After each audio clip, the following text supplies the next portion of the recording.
Hello, ಎಲ್ಲರಿಗೂ ನಮಸ್ಕಾರ. ಇವತ್ತು ಕೂಡ ಒಂದು ಬ್ಲೌಸ್ ಕಟಿಂಗ್ ತೋರಿಸ್ತಾ ಇದ್ದೀನಿ. ಶ್ರೀನಿವಾಸನ್ ಅವರು ಪಾಪ ಕೇಳ್ಕೊಂಡಿದ್ರು ಪೈಪಿಂಗ್ ಮಾಡೋದನ್ನು ತೋರಿಸಿಬಿಟ್ಟು. ನೆಕ್ಸ್ಟ್ ವಿಡಿಯೋದಲ್ಲಿ ಪೈಪಿಂಗ್ ಕೂಡ ಬರುತ್ತೆ, ಯಾಕಂದರೆ ಯಾರೂ ತೋರಿಸ್ತಾ ಇಲ್ಲ, ತೋರಿಸ್ಕೊಡಿ ಅಂತ ಕೇಳಿದರು. ಅವ್ರಿಗೆ ನೆಕ್ಸ್ಟ್ ವಿಡಿಯೋದಲ್ಲಿ ಪೈಪಿಂಗ್ ಯಾವ ರೀತಿ ಮಾಡೋದು ಅಂತ ತೋರಿಸ್ಕೊಡ್ತೀನಿ. ಇವಾಗ ಬ್ಲೌಸ್ ಕಟಿಂಗ್ ಮಾಡೋದು ಯಾವ ರೀತಿ ಅಂತ ತೋರಿಸ್ತೀನಿ.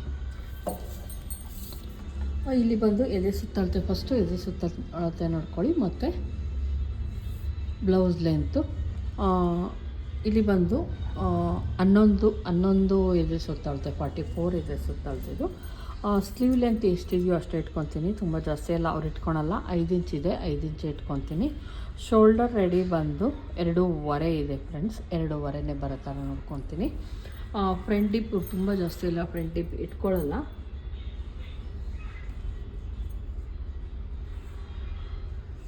6.5 ಇದೆ, 6.5 ಫ್ರಂಟ್ ಡೀಪ್. ಬ್ಯಾಕಲ್ಲಿ ಮಾತ್ರ ಡೀಪ್ ಇಟ್ಕೊತಾರೆ. ಅದನ್ನು 12 ಇಂಚ್ವರೆಗೂ ಡೀಪ್ ಇರುತ್ತೆ ಅವ್ರದ್ದು. ಆಲ್ಮೋಸ್ಟ್ 12ವರೆಗೂ ಇಡ್ತೀನಿ. ಬ್ಲೌಸ್ ಉದ್ದ ಬಂದು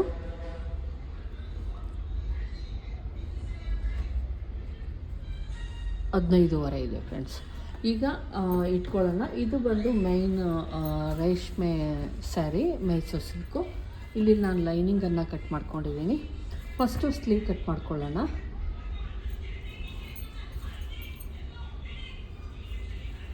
ನಾನಿಲ್ಲಿ 1.25 ಮೀಟರ್ ತೆಗೆದುಕೊಂಡಿದ್ದೀನಿ ಲೈನಿಂಗ್. ಇವರು ತುಂಬ ದೊಡ್ಡ ಅಳತೆ ಆಗಿರೋದ್ರಿಂದ ಇಲ್ಲಿಂದ ತಗೊಂಡಿದ್ದೀನಿ ನಾನು.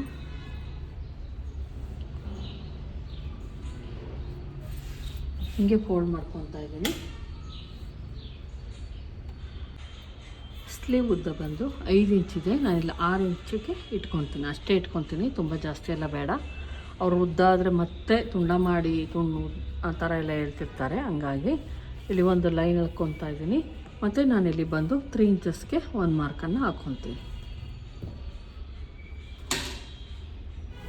ಅವ್ರದ್ದು ಆರ್ಮೋಲ್ ರೌಂಡಿಂಗ್ ಎಷ್ಟಿದೆ ಒಂದು ಸಲ ಚೆಕ್ ಮಾಡೋಣ.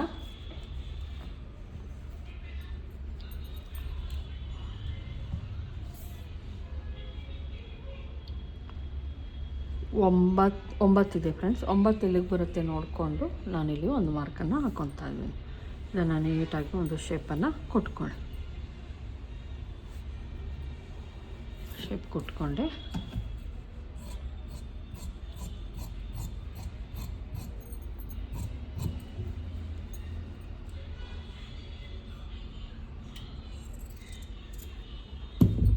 ಇಲ್ಲಿ ನಮ್ಮದು ತೋಳು ಕಟಿಂಗ್ ಆಯಿತು. ಈಗ ಬಾಡಿ ಪಾರ್ಟ್ ಕಟಿಂಗನ್ನು ಮಾಡೋಣ. ಎದೆ ಸುತ್ತಳತೆ 11 ಕಾಲ್ವರೆಗೂ ಬರುತ್ತೆ. ನಾನಿಲ್ಲಿ 10.25 10 ಮುಕ್ಕಾಲ್ಗೆ ಹೋಗ್ತಾಯಿದ್ದೀನಿ. ಒಂದು ಸ್ವಲ್ಪ ಕಡಿಮೆ ಮಾಡ್ತಾಯಿದ್ದೀನಿ. 1/2 ಇಂಚ್ ಬ್ಯಾಕಲ್ಲಿ ಕಡಿಮೆ ಮಾಡಿ, ಇಲ್ಲಾಂದರೆ ಫ್ರಂಟಲ್ಲಿ ತುಂಬ ಗ್ಯಾಪ್ ಬಂದುಬಿಡುತ್ತೆ. ಮತ್ತು +2 ಇಂಚಸ್ಸು ಮಾರ್ಜಿನ್ಗೋಸ್ಕರ. ಬ್ಲೌಸ್ ಉದ್ದ ಬಂದು 15.25 16ವರೆಗೆ ನಾನಿಲ್ಲಿ ಹೋಗ್ತೀನಿ.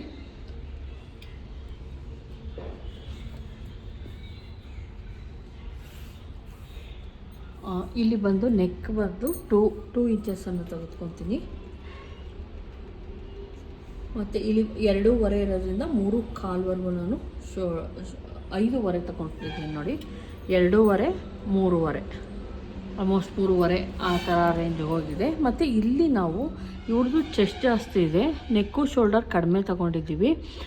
ಇಲ್ಲಿ ಏನು ಶೇಪ್, ಇಲ್ಲಿ ಬಂದು 7 ಇಂಚಸ್. ಅವರು ತುಂಬ ಏನು ದಪ್ಪ ಇರೋದ್ರಿಂದ ನಾನು 7 ಇಂಚಸ್ವರೆಗೂ ಇದನ್ನು ತೆಗೆದುಕೊತಾ ಇದ್ದೀನಿ. ಆರ್ಮೋಲ್ ಡೌನಿಂಗ್ ಆದರೆ ಆರ್ಮೋಲ್ ಡೌನಿಂಗ್ ಏನಿದೆ ಇಷ್ಟೇ ತಗೊಂಡ್ರೆ ಇಲ್ಲಿ ಟೈಟಾಗಿ, ಇಲ್ಲಿ ನಮಗೆ ಸರಿ ಬರೋಲ್ಲ ಫಿನಿಶಿಂಗ್.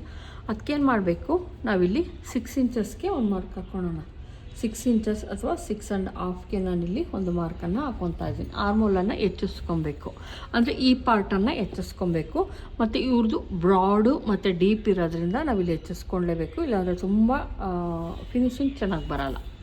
ಮತ್ತು ಇಲ್ಲಿ ಇದು ನೀವು ಫಾಲೋ ಮಾಡಿ, ಇಲ್ಲಿ 1/2 ಇಂಚ್ಗೆ ಒಂದು ಮಾರ್ಕ್ ಹಾಕ್ಕೊಳ್ಳಿ. ಮತ್ತು ಇಲ್ಲಿಂದ 1 ಇಂಚು ಅಥವಾ 1.25 ಇಂಚ್ಗೆ ಒಂದು ಮಾರ್ಕ್ ಹಾಕ್ಕೊಳ್ಳಿ. ಮಧ್ಯದಲ್ಲಿ ಒಂದು ಮಾರ್ಕನ್ನು ಹಾಕ್ಕೊಳ್ಳೋಣ. ಇದು ಏನು ಹಾಕ್ಕೊಂಡಿರ್ತೀವಿ ಇದನ್ನು ಕ್ಲೀನಾಗಿ ಒಂದು ಲೈನ್ ಹಾಕ್ಕೊಳ್ಳಿ, ಈ ಥರ ಹಾಕ್ಕೊಳ್ಳಿ.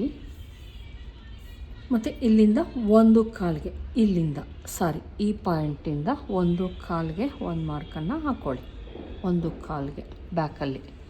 ಈಗ ಇವಿಷ್ಟನ್ನು ಕೂಡ ನಾವೇನು ಮಾಡಬೇಕಾಗುತ್ತೆ, ಈ ಪಾಯಿಂಟು ಮತ್ತು ಈ ಪಾಯಿಂಟು ಸೇರೋ ಥರ ನೋಡಿಕೊಂಡು ಆರ್ಮೋಲ್ ಫ್ರೆಂಚ್ ಕರ್ವ್ ತಗೊಂಡು ಇಷ್ಟನ್ನು ಕೂಡ ನೀಟಾಗಿ ಸೇರಿಸ್ಕೊಳ್ಳಿ. ಆವಾಗ ಏನಾಗುತ್ತೆ, ನಮ್ಮದು ಆರ್ಮೋಲ್ ನೀಟಾಗಿ ಬರುತ್ತೆ.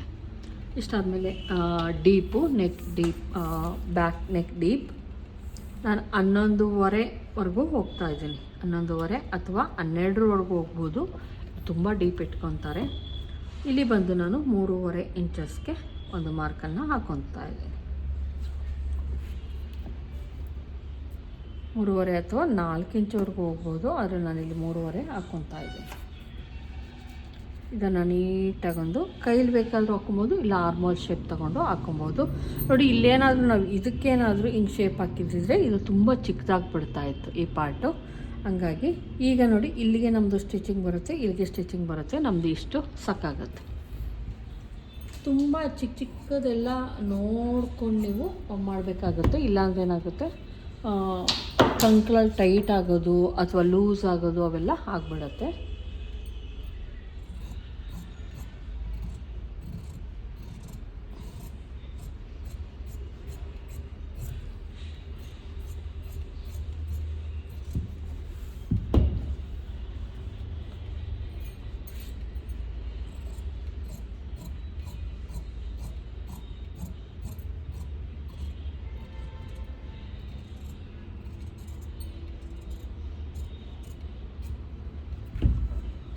ಇದನ್ನು ನಾನು ರಿಂಗ್ ಪಟ್ಟಿ ಮಾಡೋದಕ್ಕೆ ಯೂಸ್ ಮಾಡ್ಕೊತೀನಿ. ಬ್ಯಾಕ್ ಪಾರ್ಟ್ ರೆಡಿ ಆಯಿತು ನಮ್ಮದು. ಈಗ ಫ್ರಂಟ್ ಪಾರ್ಟ್ ಇಲ್ಲಿ ನೋಡಿ ಒಂದು ಸ್ವಲ್ಪ ಹೈಟ್ ಥರ ಇರುತ್ತೆ, ಹಂಗಾಗಿ ಇದನ್ನು ಸಮ ಮಾಡ್ಕೊಳ್ಳಿ.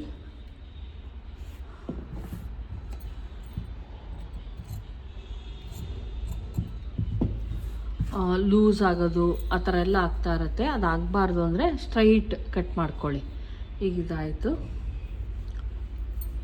ಈಗ ಫ್ರಂಟ್ ಪಾರ್ಟನ್ನು ಕಟ್ ಮಾಡೋಣ. ಫ್ರಂಟ್ ಪಾರ್ಟ್ ಕಟ್ಟಿಂಗ್ ಮಾಡೋಕ್ಕೆ ನಾನು ಇಲ್ಲಿ ಏನಿದೆಯೋ ಇದನ್ನು ಇಟ್ಕೊತಾ ಇದ್ದೀನಿ. ನೋಡಿ, ಇಲ್ಲಿ ಫ್ರಂಟ್ ಪಾರ್ಟ್ ಕಟ್ಟಿಂಗಿಗೆ ಬಟ್ಟೆನ ಇಟ್ಕೊಂಡಿದ್ದೀನಿ. ಫಸ್ಟು ನಾವೇನು ಮಾಡಬೇಕಾಗುತ್ತೆ, ಲೋಯರ್ ಚೆಸ್ಟ್ ಎಷ್ಟಿದೆ ಅಂದರೆ ಈ ಬೆಲ್ಟ್ ಪಟ್ಟಿಯಿಂದ ಇಲ್ಲೇನಿದೆ ಇಲ್ಲಿಗೆ ಎಷ್ಟಿದೆ ಫಸ್ಟ್ ಒಂದು ಸಲ ಚೆಕ್ ಮಾಡೋಣ. ಅದಕ್ಕೆ 1 ಇಂಚ್ ಆ್ಯಡ್ ಮಾಡಬೇಕಾಗುತ್ತೆ ನಾವು. ಮತ್ತು ಬೆಲ್ಟ್ ಪಟ್ಟಿನೂ ಅಷ್ಟೇ ತುಂಬ ಚಿಕ್ಕದಾಗಿ ಕೊಟ್ಟಿದ್ದೀನಿ ಇಲ್ಲಿ. ನೋಡಿ, 14.5 ಇದೆ ಫ್ರೆಂಡ್ಸ್, 14.5 ಇದೆ. ನಾನಿಲ್ಲಿ 15ವರೆಗೆ ಇಟ್ಕೊತೀನಿ.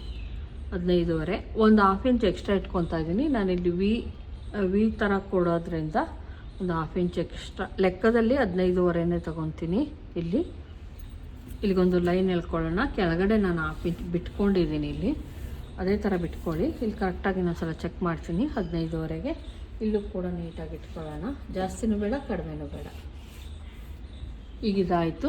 ಕರೆಕ್ಟಾಗಿ ನಮಗೇನು ಬೇಕಾಗಿತ್ತು ಇಟ್ಕೊಂಡು ಇಲ್ಲಿಂದ ನಾನು 2.25ವರೆಗೂ ಫ್ರಂಟ್ ಪಾರ್ಟನ್ನು ಇಟ್ಕೊತಾ ಇದ್ದೀನಿ. 3.5 ಏನು ತೆಗೆದುಕೊಂಡಿದ್ದೆ ಬ್ಯಾಕಲ್ಲಿ ಸೇಮ್ ಇಲ್ಲೂ ಕೂಡ ಅಷ್ಟೇ ತೆಗೆದುಕೊಳ್ಳೋಣ, ಜಾಸ್ತಿ ಎಲ್ಲ ಬೇಡ. ಇಲ್ಲಿ 6.5 1/2 ಇಂಚ್ ಕಡಿಮೆ ತೊಗೊತಾ ಇದ್ದೀನಿ. ಇದನ್ನು ಆರ್ಮೋಲನ್ನು ಫ್ರಂಟಲ್ಲಿ 1/2 ಇಂಚ್ ಕಡಿಮೆ ತೆಗೆದುಕೊಳ್ಳಿ. ಈ ಥರ ಒಂದು ಲೈನ್ ಹಾಕೋಣ. ಲೈನ್ ಹಾಕ್ಬಿಟ್ಟು ಇಲ್ಲಿ ನಾವು ಯಾವುದೇ ಹೆಚ್ಚಿಸ್ಕೊಳೋದೆಲ್ಲ ಬೇಡ. ಇಲ್ಲಿ 3/4 ಇಂಚ್ಗೆ ಒಂದು ಮಾರ್ಕನ್ನು ಹಾಕ್ಕೊಳ್ಳಿ. ನಾರ್ಮಲಾಗಿ ಏನು ಮಾಡ್ತಿದ್ವಿ ಸೇಮ್ ಇರುತ್ತೆ. ಮಧ್ಯಕ್ಕೊಂದು ಲೈನ್ ಹಾಕ್ಕೊಳ್ಳೋಣ. ಇಲ್ಲಿ ಒಂದು 1/4 ಇಂಚಷ್ಟು ಒಳಗಡೆಗೆ ಮಾರ್ಕ್ ಹಾಕ್ಕೊಳ್ಳಿ. ಎದೆ ಸುತ್ತಳತೆ 11 ಇತ್ತು, 11.5ಗೆ ನಾನಿಲ್ಲಿ ಮಾರ್ಕನ್ನು ಹಾಕ್ಕೊತಾ ಇದ್ದೀನಿ.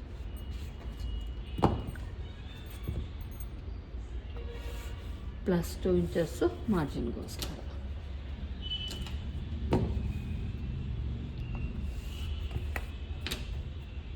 ಇಲ್ಲಿ ನೀಟಾಗಿ ಏನು 1.5ಗೆ ಒಂದು ಮಾರ್ಕ್ ಹಾಕ್ತಾ ಇದ್ದೀನಿ. ಇಲ್ಲಿ 1.5ಗೆ ಒಂದು ಮಾರ್ಕ್ ಹಾಕ್ಕೊಳ್ಳಿ. ಇಲ್ಲಿಂದ 1.5 ಇಂಚು, ಇಲ್ಲಿಂದ 3/4 ಇಂಚು. ಇಲ್ಲಿ ಅರ್ಧ ಮಾಡ್ಕೊಂಡಿರ್ತೀವಲ್ಲ ಟೇಪ್ನಲ್ಲಿ, ಅಲ್ಲಿಂದ 1/4 ಇಂಚು ಈ ಕಡೆ. ಈಗ ಇವೆಲ್ಲವನ್ನು ಕೂಡ ನೀವು ಸೇರಿಸ್ಕೊಳ್ಳಿ.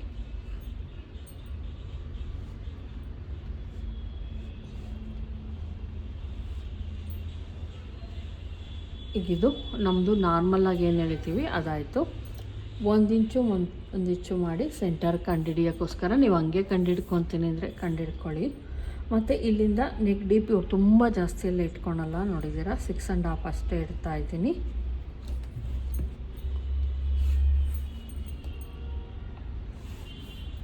ಒಂದು ಶೇಪನ್ನು ಕೊಟ್ಕೊಳ್ಳೋಣ. ಫ್ರಂಟಲ್ಲಿ ಒಂದು ಶೇಪ್ ಕೊಟ್ಕೊಂಡೆ.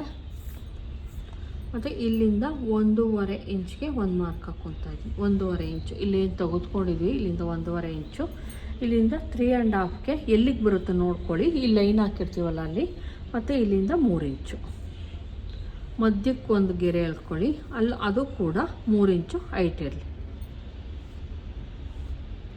ಈ ಥರ ಮಾಡ್ಕೊಳ್ಳಿ. ಈಗ ಏನು ಮಾಡೋಣ, ಇಲ್ಲಿಗೆ ಸೇರಿಸ್ತೀನಿ.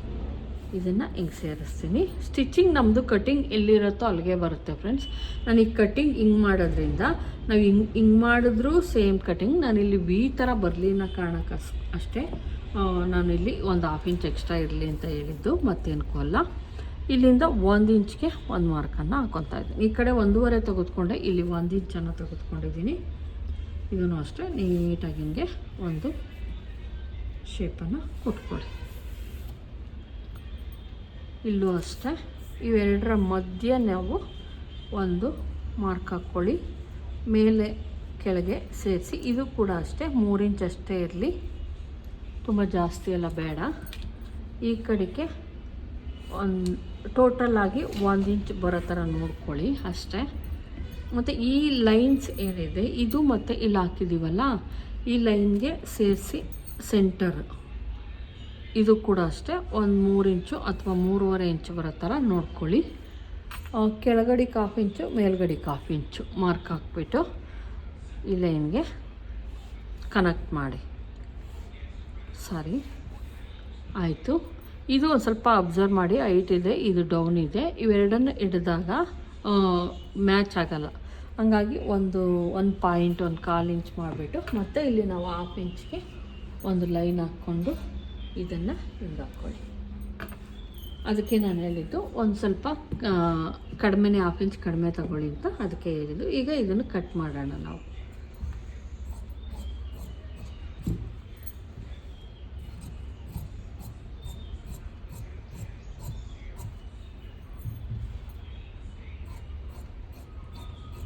ಬೆಡ್ ಪಟ್ಟಿ ನಾವಿಲ್ಲಿ ಸಪ್ರೇಟಾಗಿ ಕಟ್ ಮಾಡ್ಕೊತೀವಿ. ಅಂದರೆ ಈ ಕಡೆ 4 ಇಂಚು, ಮಧ್ಯದಲ್ಲಿ ಸೆಂಟರಲ್ಲಿ 3 ಇಂಚು, ಇಲ್ಲಿ ಬಂದು 3.5 ಆ ಥರ ಕಟ್ ಮಾಡ್ಕೊತೀವಿ ಬೆಲ್ಟ್ ಪಟ್ಟಿನ.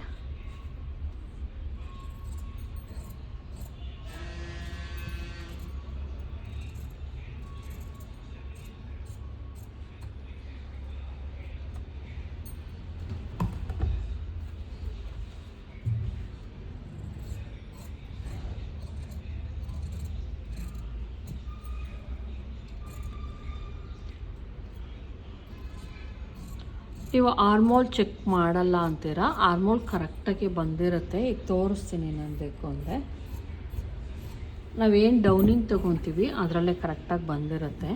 ಈಗ ನಾನಿಲ್ಲಿ ಏನು ಮಾರ್ಕ್ ಹಾಕಿದ್ದೀನಿ ಆ ಮಾರ್ಕನ್ನು ಬೇಕಾದರೆ ನೀವು ಹಿಡ್ಕೊಂಡು ಈ ಏನು ಮಾರ್ಕಿಗೆ ಇರುತ್ತೆ ಇನ್ನೊಂದು ಸಲ ನಾವು ಸರಿ ಮಾಡ್ಕೊಬೋದು, ತೊಂದರೆ ಏನಿಲ್ಲ. ಈಗ ಇದನ್ನು ಹಿಂಗೆ ಇಟ್ಕೊಳ್ಳಿ, ಇದನ್ನು ತೆಗೆದುಕೊಂಡೋಗಿ ಇದ್ರ ಮೇಲೆ ಇಡಬೇಕು.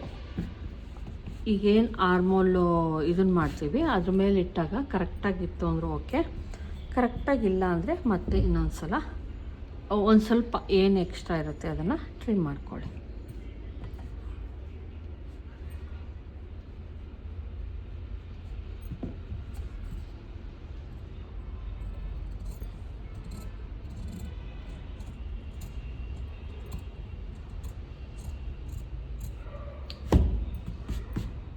ನೋಡಿ ಈಗ ನಮ್ಮ ಆರ್ಮೋಲ್ ಏನು ಬೇಕಾಗಿತ್ತು ಅದು ರೆಡಿ ಆಯಿತು. ಫ್ರಂಟು ಕೂಡ ಈಗೇನು ಬೇಕಾಗಿತ್ತು ಅದು ರೆಡಿ ಆಯಿತು. ಈಗ ಬೆಲ್ಟ್ ಪಟ್ಟಿ ಕಟ್ ಮಾಡೋಣ. ಬೆಲ್ಟ್ ಪಟ್ಟಿಗೆ ನಾನಿಲ್ಲಿ 4 ಒಂದು ಕೂಡ ನಮಗೆ ಬೆಲ್ಟ್ ಪಟ್ಟಿ ಸಿಕ್ಕಿಲ್ಲ, ಹಾಗಾಗಿ 4 ಲೇಯರ್ ಏನು ಬೇಕೋ ಅದನ್ನು, ಅಂದರೆ 2 ಲೇಯರು ಬೆಲ್ಟ್ ಪಟ್ಟಿ ಬೇಕು. ಇಲ್ಲಿ ಇಟ್ಕೊಂಡಿದ್ದೀನಿ.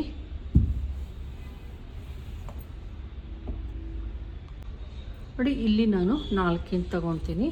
ಇಲ್ಲಿ ಒಂದು ಲೈನ್ ಎಳ್ಕೊಳ್ಳೋಣ. ಸಮ ಇಲ್ಲ ಅಂತ ಅಷ್ಟೇ, ಅಂದರೆ ಲೈನ್ಸ್ ಕರೆಕ್ಟಾಗಿ ಬಟ್ಟೆ ಇಲ್ಲ ಅಂತ. ಇಲ್ಲಿ 4 ಇಂಚು,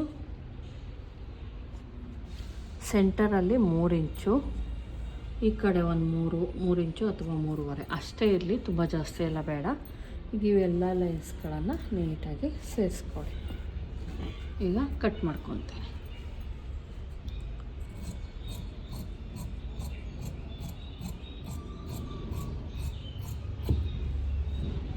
ಬೆಲ್ಟ್ ಪಟ್ಟಿ ಆದಷ್ಟು ತುಂಬ ಜಾಸ್ತಿ ಎಲ್ಲ ಮಾಡೋಕ್ಕೆ ಹೋಗ್ಬೇಡಿ. ನೋಡಿ ಇಲ್ಲಿ 4 ಲೇಯರ್ ಇದೆ, 2 ಒಂದೊಂದು ಸೈಡ್ಗೆ ಒಂದೊಂದು ನಮಗೆ ಸಿಕ್ತು. ನೋಡಿ ಬೆಲ್ಟ್ ಪಟ್ಟಿ ಸಿಕ್ತು. ಮತ್ತು ನಮಗೆ ರಿಂಗ್ ಪಟ್ಟಿಗೆ ಸಿಕ್ತು. ಈಗ ಹುಕ್ ಪಟ್ಟಿಗೆ ನಾನು ರೆಡಿ ಹುಕ್ಸ್ ಮಾಡ್ತೀವಲ್ವ, ಹಂಗಾಗಿ ಅದಕ್ಕೆ ಹಿಂಗೆ ಫೋಲ್ಡಿಂಗನ್ನು ಮಾಡ್ಕೊಂಬಿಡ್ತೀನಿ ಫಸ್ಟು.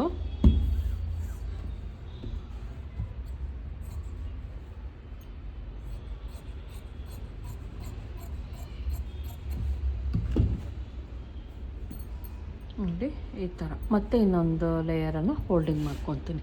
ಹಿಂಗೆ ಮಾಡಿದಾಗ ಒಂದು ಸ್ವಲ್ಪ ತಿಕ್ನೆಸ್ ಬರುತ್ತಲ್ಲ, ಚೆನ್ನಾಗಿ ಉಕ್ಸು ನೀಟಾಗಿ ಕೂರುತ್ತೆ. ಇದೆಲ್ಲ ಕಟ್ ಮಾಡ್ಕೊಂಡ್ವಿ ನಾವು. ಇವನ್ನು ಒಂದು ಗುಂಪಿನ ಕೆತ್ತಿಟ್ಕೊಂಡ್ರೆ ನಮಗೆ 3 ಕೂಡ ಸಿಗುತ್ತೆ. ನೋಡಿ ಇದು ನಾನು ಒಂದು ಸ್ಯಾರಿ ತೊಗೊಂಡೆ, ಅದರ ಸೀರೆ ಚೆನ್ನಾಗಿದೆ, ಬ್ಲೌಸು ಸುಮಾರಾಗಿದೆ. ಅದರದ್ದಕ್ಕೆ ನಾನು ತೋಳನ್ನು ಒಂದು ಡಿಫ್ರೆಂಟಾಗಿ ಸ್ಟಿಚ್ ಮಾಡ್ಕೊಳ್ಳೋಣ ಅಂದ್ಬಿಟ್ಟು ನೆಟ್ ತಂದಿದ್ದೀನಿ. ಇದ್ರ ಸ್ಲೀವ್ ನಾನು ಆಲ್ರೆಡಿ ಹೊಲ್ದಿದ್ದೆ ನಾನೊಂದು, ಅದೇ ಥರ ಹೊಲಿಯೋಣ ಅಂದ್ಬಿಟ್ಟು ತೊಗೊಂಬಂದಿದ್ದೀನಿ. ಮತ್ತು ಇದು ಕಸ್ಟಮರ್ಸ್ದು ಬ್ಲೌಸ್ಗಳು ನಾನು ಇದನ್ನು ಕಪ್ಸ್ ಹಾಕಿ ಸ್ಟಿಚ್ ಮಾಡಿದ್ದೀನಿ. ಇವರು ಕೂಡ ಅಷ್ಟೇನೆ, ತೋಳು ಇವ್ರಿಗೆ ತೋಳು ದಪ್ಪ ಮತ್ತು ಬಾಡಿಯೆಲ್ಲ ಸಣ್ಣ, ಆ ಥರ. ಫ್ರಂಟಲ್ಲಿ ನೋಡಿ ಈ ಥರ ಕೇಳಿದ್ರು, ಇಟ್ಟು ಸ್ಟಿಚ್ ಮಾಡಿದ್ದೀನಿ. ಇವು ಯಾವಕ್ಕೂ ಇನ್ನೂ ಆಗಿದೆ, ರಿಂಗ್ ಆಗಿದೆ. ಇನ್ನು ಐರನ್ ಮಾಡಿ ನಾನು ನೀಟಾಗಿ ಎತ್ತಿರಬೇಕು. ಬ್ಯಾಕಲ್ಲಿ ಏನೂ ಇಲ್ಲ ಫ್ರೆಂಡ್ಸ್, ಬರೀ ಸೀರೆ ಕಲರ್ ಇದಿತ್ತು, ಹಾಗಾಗಿ ಸೀರೆದು ಪೈಪಿಂಗ್ ಕೊಟ್ಟಿದ್ದೀನಿ. ಐರನ್ ಮಾಡಬೇಕು, ಐರನ್ ಮಾಡಿದ್ರೆ ಸರಿ ಹೋಗ್ತದೆ. ಮತ್ತು ಇದು ಅಷ್ಟೇ, ಇದಕ್ಕಿನ್ನ ಎಮ್ಮಿಂಗ್ ಹುಕ್ಸು ಮಾಡಿಲ್ಲ, ಇದು ಪ್ರಿನ್ಸಸ್ ಕಟ್ ಥರ ಸ್ಟಿಚ್ ಮಾಡಿರೋದು. ಈಗೆಲ್ಲ ಏನಂದರೆ ಇದನ್ನು ಕೇಳ್ತಾರೆ, ಏನೋ ತುಂಬ ಚಿಕ್ಕ ಅಳತೆ 32 ಎದೆ ಸುತ್ತಳತೆದು. ಇಲ್ಲಿ ನೋಡಿ ಸೆಂಟ್ರಲ್ ಪೋಟ್ಲಿ ಬಟನ್ ಕೊಟ್ಟಿದ್ದೀನಿ, ಪೋಟ್ಲಿ ಬಟನ್ ಕೊಟ್ಟು ಸ್ಟಿಚ್ ಮಾಡಿದ್ದೀವಿ. ಅವರೇ ಕಳಿಸಿದ್ದು ಡಿಸೈನ್ ಇದು, ಸಿಂಪಲ್ಲಾಗಿ ಸ್ಟಿಚ್ ಮಾಡಿದ್ದೀನಿ. ಇದು ಅಷ್ಟೇ, ಇದು ಇದು ನಾರ್ಮಲ್ಲು. ಅವ್ರು ಕೇಳಿದ್ದು ಸೀರೆದನ್ನು ನನಗೆ ತೋಳಿಗೆ ಹಾಕ್ಕೊಡಿ ಅಂದರು. ಓಕೆ ಅಂದ್ಬಿಟ್ಟು ನಾನು ಸ್ವಲ್ಪನೇ ಹರ್ಕೊಂಡಿದ್ದೆ, ಇಲ್ಲಿ ಕಡಿಮೆ ಬಂತು ಅಂದ್ಬಿಟ್ಟು. ಮತ್ತು ಬ್ಲೌಸ್ ಪೀಸಲ್ಲಿ ಏನು ಮಾಡಿದ್ದೀನಿ, ಪ್ಯಾಚ್ ಕೊಟ್ಟಿದ್ದೀನಿ ನೋಡಿ, ಪ್ಯಾಚ್ ಥರ ಮಾಡಿ ಬಾರ್ಡರ್ ಅದರೊಳಗೆ ಬರೋ ಥರ ನಾನು ಅಡ್ಡಡ್ಡ ಹರ್ಕೊಂಡಿದ್ದೆ, ಹಂಗಾಗಿ ನೋಡಿ ಸ್ಲೀವ್ ಇದನ್ನು ಕೊಟ್ಟು ಬಾಡಿ ಪಾರ್ಟ್ಗೆ ಇದನ್ನು ಕೊಟ್ಟಿದ್ದೀನಿ. ಅವರು ಅಷ್ಟೇ ಡೀಪ್ ಇಟ್ಕೊತಾರೆ. ದಾರ ಇಟ್ಟಿದ್ದೀನಿ. ಇಲ್ಲಿ ರೆಡಿ ಹುಕ್ಸ್, ಎಲ್ಲವಕ್ಕೂ ಕೂಡ ನಾವೇನು ಮಾಡ್ತೀವಿ, ರೆಡಿ ಹುಕ್ಸು. ಇವರು ಏನು ಅಂದರು, ನನಗೆ ಇದು ಬೇಡ, ರಿಂಗ್ ಏನು ಬೇಡ, ಬ್ಲೌಸಲ್ಲೇ ಮಾಡಿಕೊಡು ಅಂದರು. ಹಂಗೇನೇ ಇಲ್ಲಿ ಮಾಡಿಬಿಟ್ಟಿದ್ದೀನಿ. ಮತ್ತು ಇದು ಅಷ್ಟೇ, ಈಗೆಲ್ಲ ಈ ಥರದ ಬ್ಲೌಸ್ಗಳು ತುಂಬಾ ಹೋಗ್ತಿರೋದ್ರಿಂದ ಇದು ಅಷ್ಟೇ, ಏನಿಲ್ಲ, ಇವೆಲ್ಲ ಏನು ಡಿಸೈನ್ನ ಸ್ಟಿಚ್ ಮಾಡಿಲ್ಲ. ನಾರ್ಮಲ್ಲಾಗಿ ರೌಂಡ್ ಕೊಟ್ಟು ಬ್ರಾಡು, ರೌಂಡು ಮತ್ತು ಕಪ್ಸು ಡೋರಿ ಇಟ್ಟಿದ್ದೀನಿ. ಇವರಿಗೆ ಕಪ್ಸ್ ಇಡಬೇಕು, ಹಂಗಾಗಿ ಕಪ್ಸ್ ಇಟ್ಟಿದ್ದೀನಿ.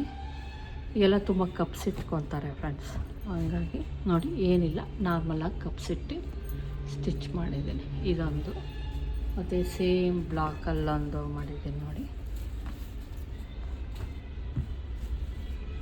ಇವರು ಅಷ್ಟೇ ಸ್ಲೀವ್ ತುಂಬಾ ಚಿಕ್ಕದಾಗಿ ಇಟ್ಕೊತಾರೆ, 6 ಇಂಚು ಆ ಥರ.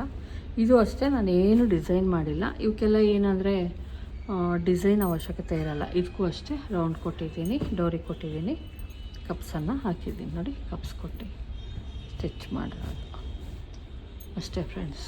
ಮತ್ತು ಇನ್ನೊಂದು ಇದು ಅಷ್ಟೇನೆ ಸ್ಕ್ಯಾಲಪ್, ಇದು ಕಸ್ಟಮರ್ಸೇ ಕೊಟ್ಟಿದ್ದು ಡಿಸೈನು, ಹಾಗಾಗಿ ಸ್ಟಿಚ್ ಮಾಡಿದ್ದೀನಿ. ಸ್ಕ್ವೇರ್ ಕೊಟ್ಟು ಸ್ಕ್ಯಾಲಪ್ಪು ಕೇಳಿದರು ಅವರೇನೇ. ಮಾಡಿದ್ದೀನಿ. ಇದಕ್ಕೆ ನಾನು ಯಾವುದೇ ಎಡ್ಜಿಗೆ ಸ್ಟಿಚ್ ಹಾಕಿಲ್ಲ, ನೋಡ್ತಾ ಇರ್ಬೋದು. ಎಡ್ಜಲ್ಲಿ ಯಾವುದೇ ಸ್ಟಿಚ್ ಹಾಕಿಲ್ಲ, ನಾವು ಹಂಗೆ ಮಾಡಿದ್ದೀವಿ. ಇಲ್ಲೂ ಅಷ್ಟೇನೆ ಸೆಂಟ್ರಲ್ಲಿ ಪೋಟ್ಲಿ ಬಿಟ್, ಏನಂದರೆ ಕಾಂಟ್ರಾಸ್ಟ್ ಇಲ್ಲ, ಕಾಂಟ್ರಾಸ್ಟ್ ಇದ್ದರೆ ಚೆನ್ನಾಗಿರೋದು. ಸೆಂಟ್ರಲ್ ಪೋಟ್ಲಿ ಬಟನ್ ಕೊಟ್ಟಿದ್ದೀವಿ, ಇದನ್ನು ಕವರ್ ಮಾಡಿದ್ದೀವಿ ಅಷ್ಟೇನೆ, ಇನ್ನೇನಿಲ್ಲ. ಇದು ನೋಡಿ ನೀಟಾಗಿ ಬ್ಯಾಕಲ್ಲೂ ಅಷ್ಟೇ ಗೊತ್ತಾಗಬಾರ್ದು ನಾವೇನು ಸ್ಟಿಚ್ ಮಾಡಿದ್ದೀವಿ, ಆ ಥರ ಮಾಡಿದ್ದೀವಿ. ಅವ್ರು ಕೇಳಿದ್ದು ಡಿಸೈನನ್ನು ನಾನು ಸ್ಟಿಚ್ ಮಾಡಿದ್ದೇನೆ. ಇಲ್ಲೂ ಅಷ್ಟೇ ತೋಳಿಗೆ ಕೇಳಿದ್ರು ಸ್ಕ್ಯಾಲಪ್, ಇಲ್ಲೂ ಸಹ ಕೊಟ್ಟಿದ್ದೀನಿ. ಸೇಮ್ ಸೈಜು 2 ಇಂಚಸ್ಗೆ ನಾನು ಸ್ಕ್ಯಾಲಪ್ ಮಾಡಿದ್ದೀನಿ. ಈ ಕಡೆನೂ ಅಷ್ಟೇ 2 ಇಂಚಸ್ಸು ಸೇಮ್ ತೋಳಲ್ಲೂ ಕೂಡ ಮಾಡಿದ್ದೀನಿ. ಇಷ್ಟು ನಾನು ಮಾಡಾಯಿತು. ಇದ್ರೊಳಗೆ ಏನೂ ಡಿಸೈನ್ಸ್ ಇಲ್ಲ ಫ್ರೆಂಡ್ಸ್, ಈ ಬ್ಲೌಸ್ಗೆ ಏನೂ ಡಿಸೈನ್ಸ್ ಇಲ್ಲ. ಏನು ಇದೆಯೋ ಸೇಮ್ ರೌಂಡ್ ನೆಕ್ ಕೊಡೋದು. ತೋಳಿಗೂ ನಾನೇನು ಡಿಸೈನ್ ಮಾಡ್ತಾಯಿಲ್ಲ, ನಾರ್ಮಲ್ಲಾಗಿ ಥ್ರೆಡ್ ಪೈಪಿಂಗ್ ಕೊಟ್ಟು ಸ್ಟಿಚ್ ಮಾಡ್ತೀನಿ ಅಷ್ಟೇ. ಇದಕ್ಕೆ ಯಾವ ರೀತಿ ಥ್ರೆಡ್ ಪೈಪಿಂಗ್ ಕೊಡೋದು ಅನ್ನೋದನ್ನು ನೆಕ್ಸ್ಟ್ ವಿಡಿಯೋದಲ್ಲಿ ತೋರಿಸ್ತೀನಿ. ಇದೇ ರೀತಿ ಸಪೋರ್ಟ್ ಮಾಡಿ ಅಂತ ಕೇಳ್ತೀನಿ. Thank you.